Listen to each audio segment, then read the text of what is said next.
مکتبہ السنہ foundation موربہ کی پیشکش۔ بھائی جان، قرآن کون سے مہینے میں نازل ہوا؟ سورہ بقرہ میں اللہ تعالیٰ فرماتے ہیں کہ ماہ رمضان وہ ہے جس میں قرآن اتارا گیا، جو لوگوں کو ہدایت کرنے والا ہے۔ سب لوگوں کے لیے؟ قرآن تو صرف مسلمانوں کے لیے ہے نا؟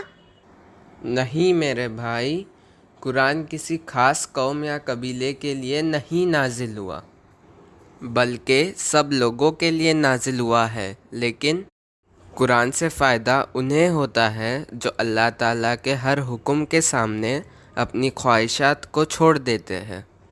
یعنی قرآن سے ہدایت پانے کے لیے ایمان اور تقوی ضروری ہے، اور روزے سے تقوی پیدا ہوتا ہے۔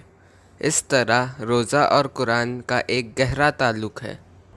بھائی جان، روزے اور قرآن ہماری سفارش بھی کرنے والے ہیں نا؟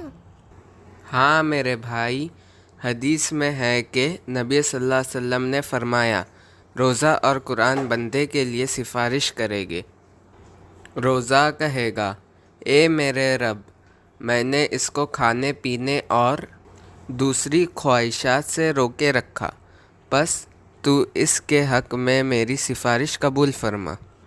ادھر قرآن کہے گا، میں نے اس کو رات کو نہ سونے دیا، بس تو اس کے حق میں میری سفارش قبول فرما، سو ان کی سفارش قبول کر لی جائے گی۔